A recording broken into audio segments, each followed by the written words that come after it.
figure out what is the person or who is that person that you want to be. And if you start acting like that person and start making decisions like that person, it's amazing how quickly you actually become that person.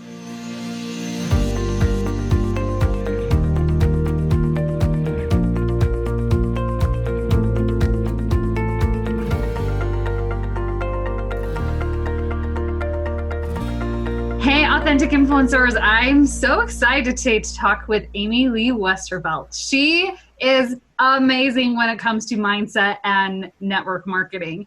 So welcome, Amy. Thank you so much for having me. Let's just dive right in. I would love to hear a little bit about your background, where you got started and a little bit of your story and how you got to where you are now. Yeah, absolutely. So it all starts a long time ago in Fairbanks, Alaska. My husband was stationed there and I had 2 small children and another on the way. And I wouldn't say I was miserable so much as I felt very hopeless. It wasn't that Alaska wasn't beautiful, it was, but I was 7,000 miles away from my family.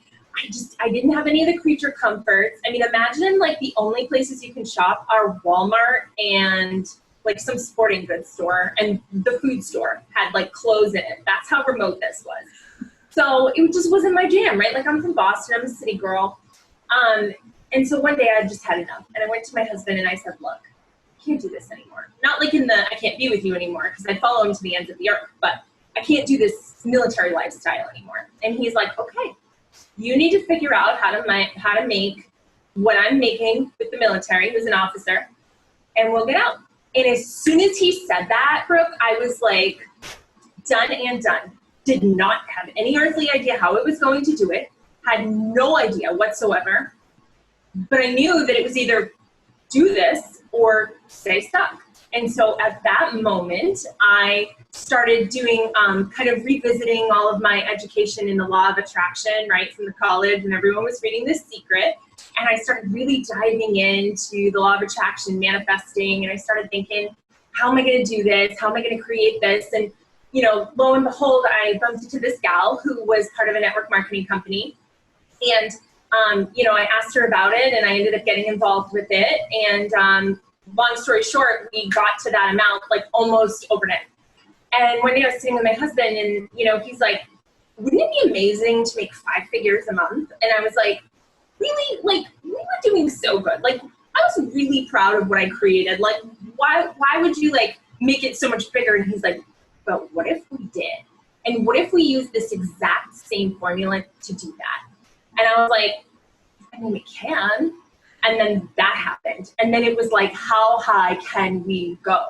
And what was really interesting about it was I did it all without cold messaging a single soul, without even recruiting. Like I had taught myself attraction marketing before I even knew that was a thing. And so then, the company asked me to train on that, and, I was all about it, and then the company ended up, people ran with that, and then all of a sudden, everybody was using that in the company, and then the company ended up, making a whole bunch more money. And after a while, I looked back and I was like, I love this company, I love what I'm doing, but what I really want is to be a visionary. I really want to empower women, direct sales or not.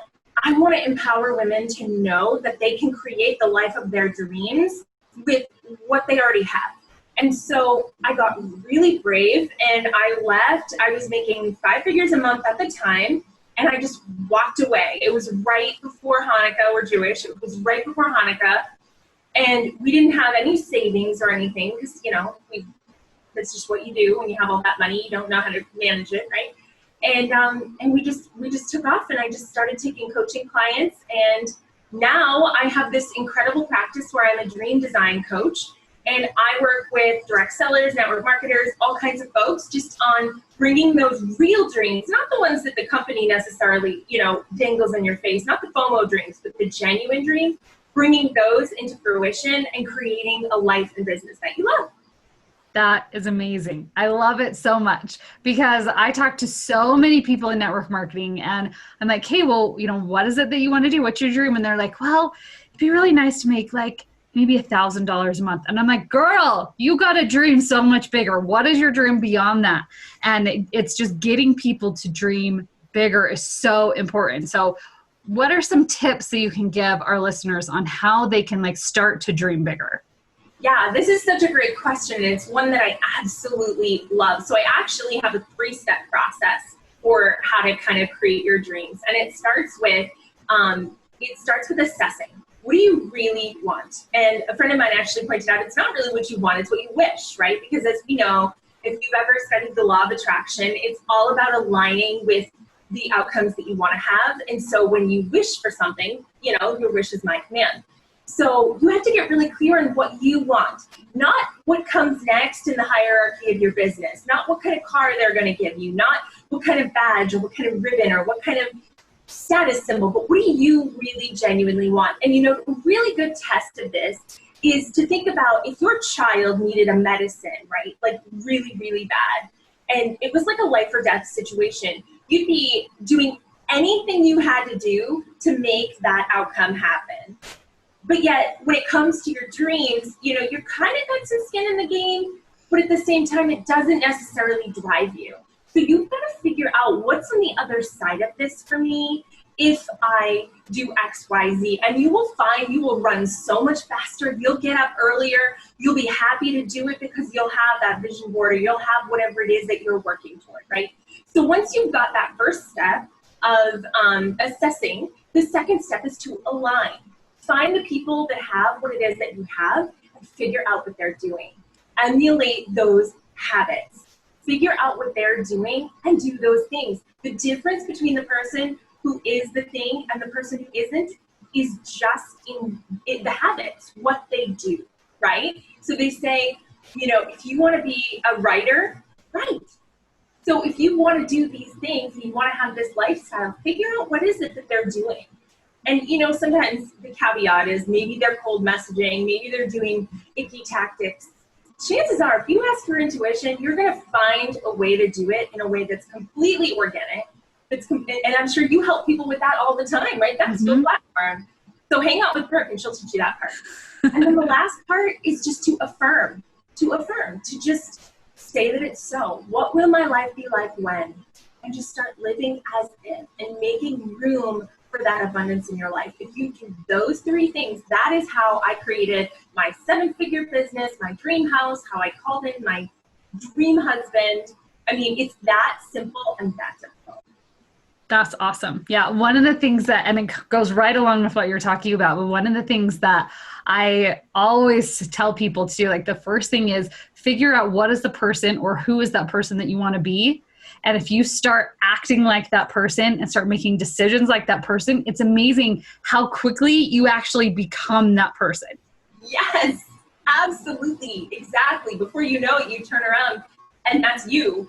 And you're like, I've always been this way, because you don't see that progression because you're there the whole time, right? You're the one looking in the mirror. You don't see those changes, but everybody else will. And bonus, when you're in direct sales and network marketing and this is happening to you, people are watching and people notice. And it's not the sales or the product that people are buying. It's the way that those things are making you feel. It's the way that those things, those businesses are making you feel. So they're watching to see how it's affecting your life. And that's the secret of attraction marketing, because they're like, well, what's Amy Lee doing that I'm not doing? Well, why does she glow? Why does she all of a sudden just seem so full and complete? It must be something she's doing. I should do that thing too. And 99% of the time, that really is what's going on. It really is the business, hopefully, if there is alignment there. So yeah, that's a really great point, and I completely agree. So what do you tell people when they come up against resistance? Because there are so many times where like, okay, this is my dream. This is what I want to do. I'm going to go for it. And then they hit resistance, and then it's like their dream matters, but maybe not so much because resistance is too hard to push through. Yeah, that's an awesome question too. Gosh, you have really good questions. So when that happens, when you come up against that resistance, that's the terror barrier. And what that means is that your ego, which is designed to keep you safe, right, from back in the days when you were running from tigers and things like that, your ego is saying, hold on a second, that's the unknown. We don't know what's over there. Stay over here, stay on the couch, keep eating chips and watching Netflix, and we're good, right? Here's another bonbon, be quiet. So what happens is, it's not that you're afraid of succeeding, of failing, it's that you're afraid of succeeding because you don't know what life looks like there. You're comfortable here. You know what time you get up, or you know what things are going to be like, but you haven't given yourself the opportunity to really slow down and say, well, if I hit this, increment of sales, how much more work is that for me? How many more people am I having conversations with? How much more am I sharing my business? You don't want to think about those things because those are outside the realm of what you already know. So your ego goes, no, we're good. We don't want to think about that. And that's when you shut down. So my advice in that case, when you come up against that resistance, the first thing is to thank that resistance because it's trying to protect you. If you don't fight against it, it will relax, right? It's like if you have something that's like struggling, if you let go, it will let go. So if you just say, you know what, I see you're trying to protect me, and that's amazing, but I need to do this. I need to go for this. This is important to me. And then the next thing is just to let go of all the things you haven't done. Let go of all that guilt, right? There's that little voice that says, well, you think you're going to do this, but you didn't do the other 15 things you had on your list. So, I have a saying, forgive yourself for the dreams that you didn't think you were allowed to aspire to. Like, forgive yourself for things that you didn't think you were allowed to even ask for, the fact that you don't have them. You can't punish yourself twice. Either it's your fault you don't have them, or it's your fault you didn't aspire to them, but you can't do both. And once you kind of get rid of that inner turmoil, and you just look at it like, this is the next step for me, and there might be setbacks. You might have days, clients will come to me and be like, I just can't show up today. And I'm like, I get you. And you know what? Take a couple days and we'll revisit this. So you can't take it as a personal attack against yourself that you're having resistance, that you're, I was so gung-ho last week and now it's time to do the work and I'm just not there. Like, that's totally normal. What you've got to do is jump in the driver's seat and say, girlfriend, I got you. You go have, a snack, go watch some Netflix, rest for a little while. We're going to try this again. So I think that's really important, is understanding where that comes from, that it's actually meant to help you. And then you find that it's a lot easier to deal with it when it looks like it's something that's just, it's like when your mom tried to tell you to put a sweater on when you went to the football game and you're like, but I have this adorable dress on. And she's like, but it's going to get cold after 9. And it's not that she didn't want you to look pretty. She was just trying to protect you. Right. I love that. And I haven't heard anyone explain resistance quite like that. So I really love the idea of like thanking resistance for showing up, because there's so many times, like, it doesn't matter like what level you're at in business. Every time that you're trying to do something new, resistance is going to show up. And honestly, I think the bigger goals you have, the harder resistance shows up, because it's like, that is way too scary for you to do, So I recently was talking with a client and she was talking about how she had this fear of success. And it wasn't that she was afraid of like making all the money or anything like that. She was mainly afraid of like having all these people underneath her to like rely on her. And so when you have like, there's different kinds of fears of success, but like, how do you help people get through like pushing through this fear of success? Because it is the unknown, but how do we kind of calm that part of our brain down to say, look, like everything is really figure outable. You know what I mean? Mm-hmm. I love that too. I totally read that book, Marie Forleo. I love that book. Okay, so I had 10,000 downlines when I was in my company. So I just want to preface that to say that I can answer this from a perspective of knowledge. And what you're talking about, that particular fear of success, is actually called impostor syndrome.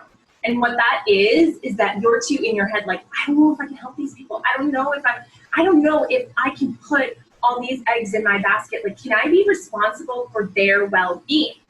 And as soon as you start using the word I at that level, that's when you know you're in your own head, right? And at the end of the day, the people are already under you. You already made the commitment that you're going to do this. So what I always say to myself, and sometimes it comes out really sweet, and sometimes it's kind of like a waggy finger, is it's not about you. It's not about you, Emily. It's not about you worrying about showing up. Sometimes I would go live in my pajamas because I have 5 kids under the age of 8. I guess at the time I had 2 or 3. And I needed them to know that hustling and doing whatever it is, maybe that's not the right word, but doing the things that you need to do in your business happen alongside raising kids and getting food all over you and, ring lights breaking and all these other things. And they have to understand that sometimes things have to be let go. And one of those things sometimes was me putting makeup on or brushing my hair. And I wanted them to see that. Now, some people were like, oh, wow, she can't even, get dressed up to go live. But some people resonated with that. So it's really important that you remember, why are you getting compensated as a leader? You're getting compensated as a leader to show up, right? To be there and say, hey, I'm holding space for you. You're getting paid to show them the business model and how to emulate whatever it is that you're doing, and to do it in an authentic way, hopefully, if you're doing it right.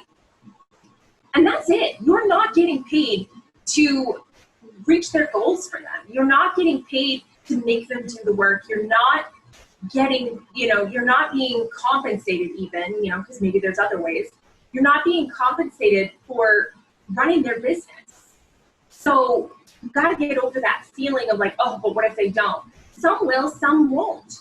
There will be people that will rise to the occasion and be rock stars the whole time they're in your organization. There will be people that are rock stars for 3 months and then all of a sudden turn on you and hate your guts and block you. There'll be people that are duds right out of the gate, and then all of a sudden something happens, or you say something on a live and it blows them wide open, and all of a sudden they're right up there with you on stage. So it's really a lot less about your ability and more about your commitment and your excitement for them, you showing up for them, you cheering for them. So that would be my suggestion, would be when that happens, tune into the fact that you're getting in your own head and remember what you're there for. Remember why direct sales companies are structured the way they are. They don't have a sales training force, so to speak. Your upline is responsible for that because hopefully they've done it, and you are there to emulate that. Well, I really could talk to you all day, but if anyone wants to know more about what you do and maybe to get some help from you and stuff, where is the best way for them to reach out to you? Yeah, absolutely. So I'm in the process of, like everyone else, redoing my website, right? Everybody's doing their website during COVID, but it's multifunctional. So it's like there's some pieces that are working, but it's gratitudeandglamour.com. And if you'd like to join my group on Facebook, it is gratitudeandglamour.com/unstoppable. And that's how you can find me. This has been so fun. Oh my gosh, it's been a blast. And I'd love to come back anytime. And you should definitely come be on mine too. Okay, awesome. We'll do it.